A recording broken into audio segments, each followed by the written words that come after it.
Welcome to the Burnout to Lit Up podcast. I am your host, Erica Del Pozo, occupational therapist, certified health coach, CEO and founder of Joy Energy Time, Miami girl, and pineapple lover. In this podcast, we provide the resources on how to deal with stress, burnout, and anxiety, how to get energized, find true satisfaction and alignment in your life, and more. You will learn how to slay your burnout beast and go from burnt out to a lit up life. Let's do this.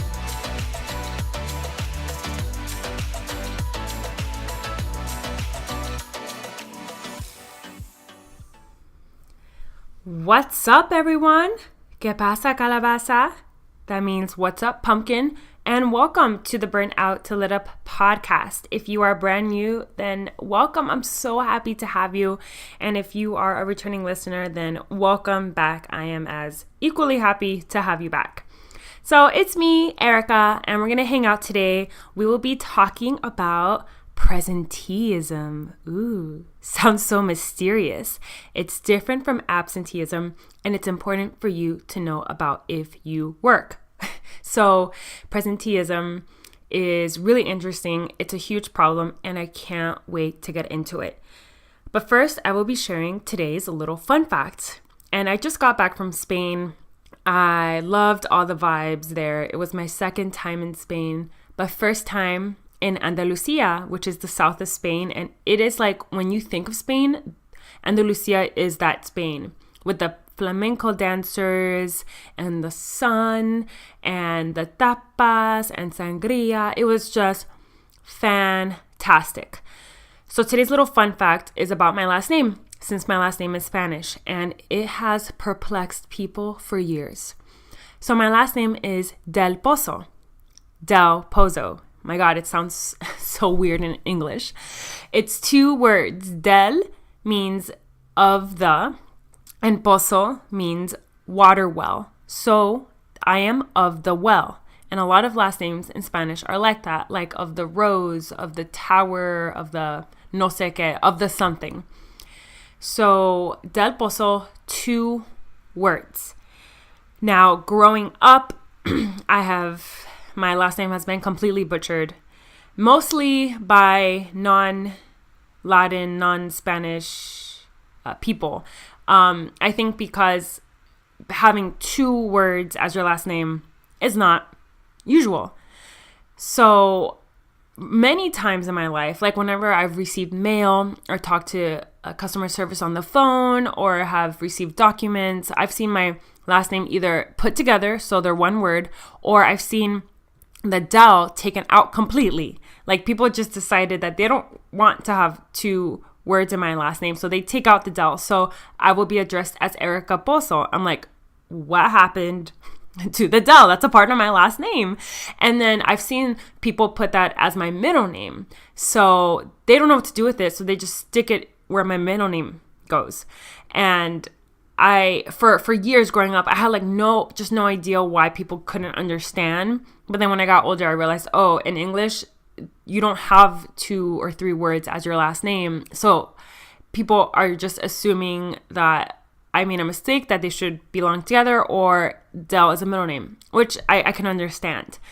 I have a friend that her last name is De La Rosa because Rosa is feminine. So, I mean, I can imagine how that can really fuck with people even more because that's three letters, De La Rosa. So I think people don't know what to do with that. So just to throw it out there, if you ever encounter someone with two words in their last names, now you know that it is possible and it's not a mistake because we know how to spell our own last names. And I'm just so used to it now, but when I was little, I would get so upset and then I didn't understand why, and now I understand. So this is just like a little fun fact / education lesson on people with Spanish last names. Okay, so we are ready to dive right on into presenteeism. I'm going to start off with a quote by Woody Allen. He says that 80% of success in life can be attributed to simply showing up. And that's what we're going to talk about, presenteeism. So you're showing up, but you're not showing up. So it's a little bit hairy, a little bit fuzzy. Researchers say that presenteeism is a problem of workers that are on the job, but because of illness or other medical conditions, they are not fully functioning to their highest capacity, and it could cut their productivity by 1/3 or more. So yes, I will be talking about presenteeism, and I'm concerned about it because it is a contributing factor to burnout, and I'm all about burnout prevention. So it is a huge problem. Presenteeism is a huge, expensive problem. I will be sharing some stats and facts and some things from some studies. So there's going to be a lot of information, but I'm going to do my best to make it fun and exciting for you. So hold on tight. Hold on to your butts, okay? So absenteeism is kind of obvious, right? We know that you are not there at work. Duh. But presenteeism isn't always apparent. You know when someone doesn't show up for work, like in absenteeism, but for presenteeism, you often can't tell when or how much an illness or a medical condition is really impacting someone's performance. So you can look fine on the outside. You could be going through the motions at work, but people can't really see how you're feeling. And it really boils down to a productivity loss resulting from real health problems. It's not malingering, it's not goofing off, it's an actual problem. There was a report done by the World Health Organization that found that 2,000 employees, they found in that survey that they were absent from work an average of 4 days per year. However, they confessed that they were unproductive on the job for 57.5 days, which is almost 3 working months. So, oh my God, that's a lot. 2 articles in the Journal of the American Medical Association reported that depression set U.S. employers back around $35 billion a year. Damn. In reduced performance at work. The American Productivity Audit calculated that the total cost of presenteeism in the United States is more than $150 billion per year. So these 2 Journal of American Medical Association studies, for example, found that the on-the-job productivity loss resulting from depression and pain was roughly 3 times greater than the absence-related productivity loss attributed to these conditions. So being at work when you have a medical condition and how it affects you, it hurt them more than when those employees were actually absent. So Dr. Batman, he is the Chief Medical Officer at Global Corporate Challenge, and he states, quote, "We need to stop talking about how many sick days people are taking and focus our energy on what they're doing when they're actually at work," end quote. Drop the mic, Dr. Batman. I mean, yeah, like that's a big deal because I recently went into work. I had pink eye in both eyes when I got back from Spain, and pink eye is super contagious, and I assumed that I wouldn't be wanted at work with 2 pink eyes, but I was told to come in anyway. And as an adult, I understand, okay, I'm not going to touch my eyes or rub my eyes. I'm going to frequently wash my hands. But I did understand, okay, they would rather have me there than not. And my eyes were extremely red and irritated. And I was hoping I didn't infect anyone. And thankfully, from what I can tell, I don't think I did. But yeah, we have to really look at how people are actually performing at work, because that was a really rough day for me, performance-wise. With both my eyes were super red, and I felt like sand. I just had sand in my eyes. I mean, the night before, my eyes were swollen. Like I could barely open them. So they were better, but still, it was an issue for me. So we have to actually, I agree with Dr. Batman. We have to look at how people spend their time at work more so than sick days. He says that there's also a stigma around mental illness. Employees do not want to admit to depression, anxiety, or other types of mental illness for fear of being seen as a failure or that their illness would define them. So such illnesses affects sleep and consequently fatigue and decreased concentration and decreased memory. So it's easy to see how if you are experiencing mental illness or a mental health condition, that it's easy to see how that can affect you all around and impact you at work. Deborah Lerner, she's a professor at Tufts University School of Medicine in Boston, and she says, quote, "We're talking about people hanging in there when they get sick and trying to figure out ways to carry on despite their symptoms," end quote. She notes that presenteeism may be more common in tough economic times. I mean, that makes sense to me because people are afraid of losing their jobs. But researchers are discovering increasingly reliable ways to measure presenteeism, and they are concluding that presenteeism is costing companies billions of dollars a year.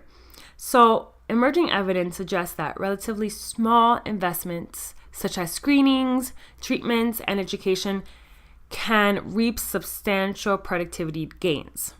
So everyone should do that, right? But why does presenteeism continue to occur? Employer expectations.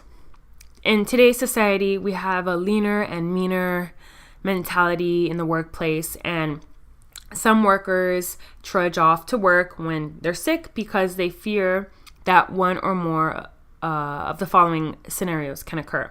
They fear that if they don't show up to work when they're sick, they appear less committed to their job. They fear receiving disciplinary action. They fear even losing their jobs.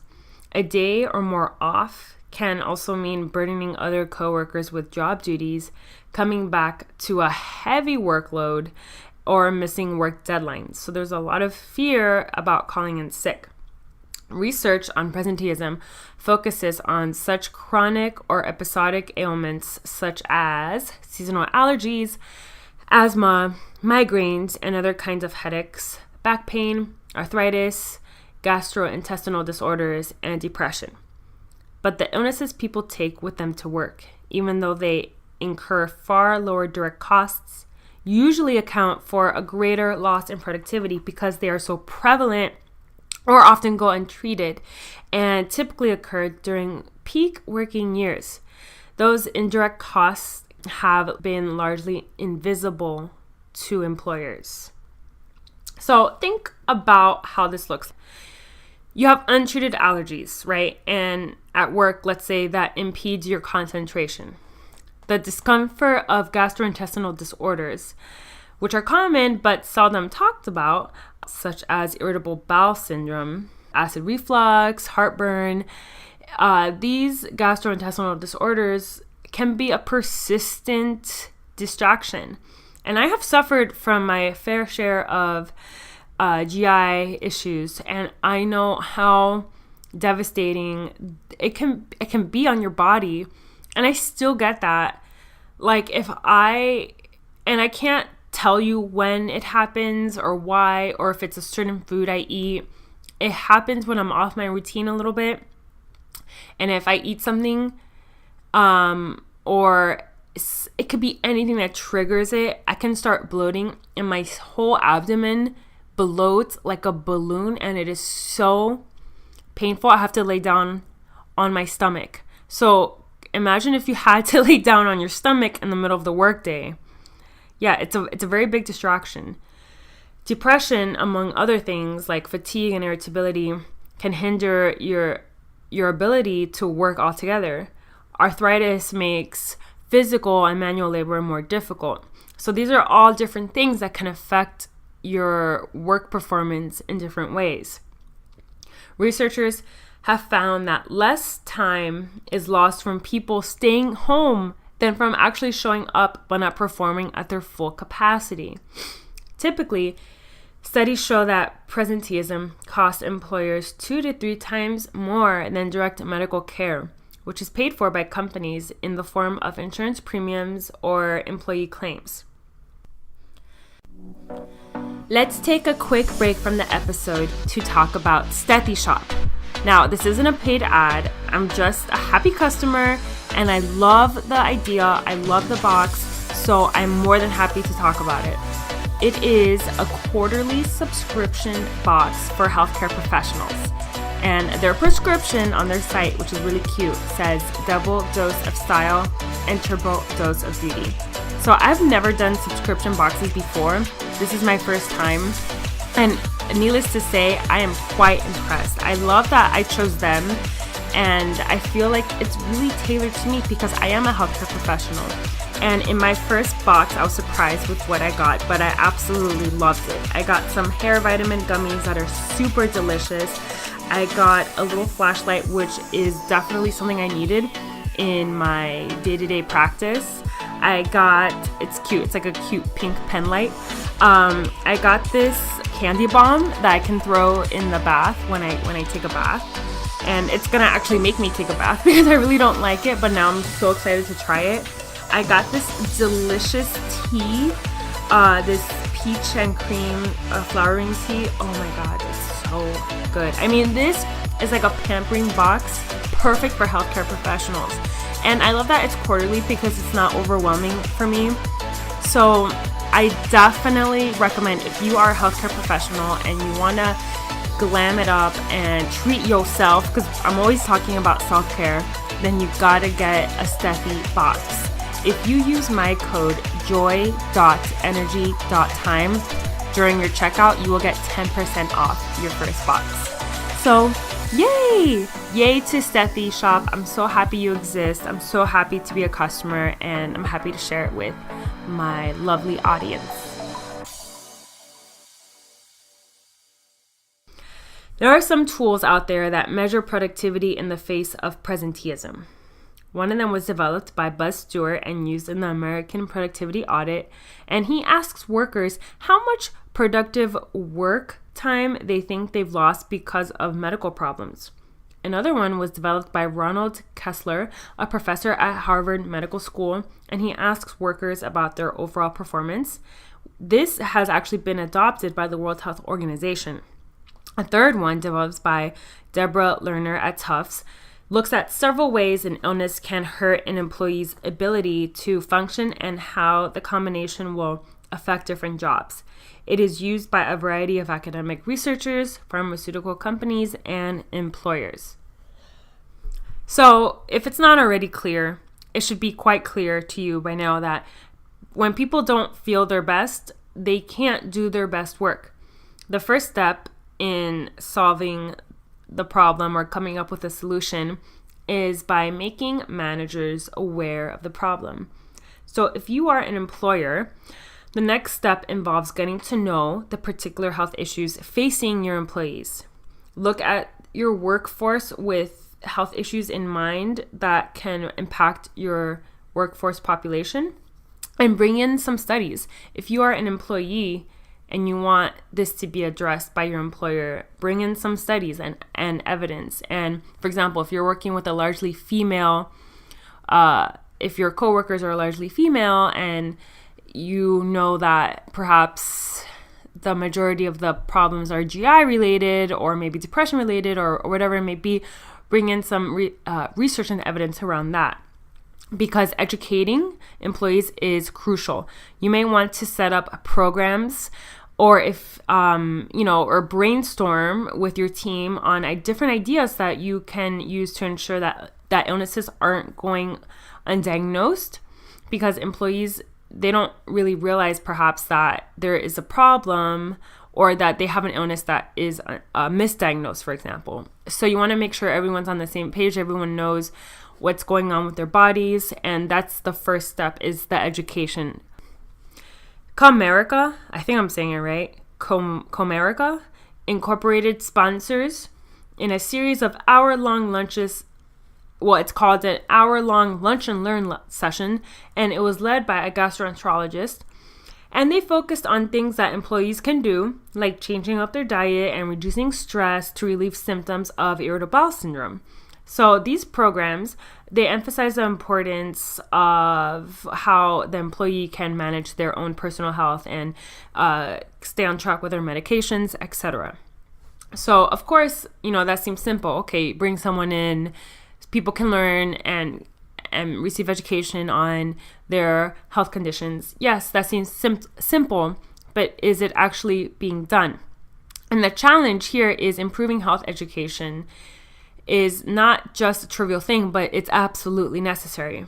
There is strong evidence, which I have seen, that well-designed employee assistant programs, which offer counseling services for employees and their families, health risk assessments, which gather information from workers on conditions such as high blood pressure that may cause future health problems, and wellness programs, which promote healthy practices such as exercising and following a nutritious diet, more than pay for themselves by lowering companies' direct and indirect medical costs. So I'm not an employer, but I'm sure employers aren't necessarily aware of the hidden costs that are costing their company some big bucks. And all it takes is well-designed employee assistant programs and everything I just said to really make sure that your employees are in top tippity shape and healthy, and that everyone is feeling good and that they can do their best work. Batman suggests companies need a business culture where employees are not penalized for reporting health and personal issues affecting their performance. Employers need to recognize that these issues affect not only employees reporting it, but also the coworkers who are impacted by their presenteeism. There definitely needs to be some sort of a guideline so employees can understand under what conditions they should stay home or come into work. Presenteeism costs are real and potentially significant drain on a company's financial well-being.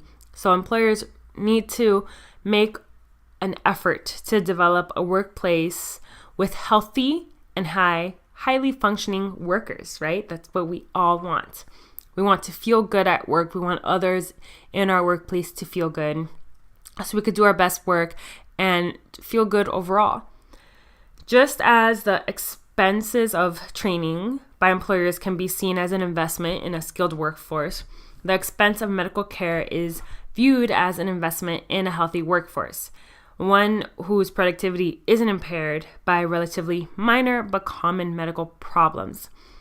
In both cases, improved business results are anticipated. Bottom line, if you're sick, stay home, my friends, and have the talk. If you feel like there isn't a tolerance for that and you feel like presenteeism is really plaguing your workplace, like I said, bring it up. Awareness is the first thing, and having some guidelines in place and things for your workplace to follow that are reasonable, and really understanding the problem, understanding that if you're not fully present, then you're not going to do your best work. So have a great day, everyone. Always stick to the research, and I love you all. Mwah. Talk to you guys later. Thanks for listening. If you want more, be sure to subscribe to this podcast. Also, share this episode with your friends, and I would be so grateful. If you feel inspired, leave a review on iTunes with an honest comment and or what you'd like to hear more of so you can help me out on my journey in delivering meaningful content. Thanks, mis amores.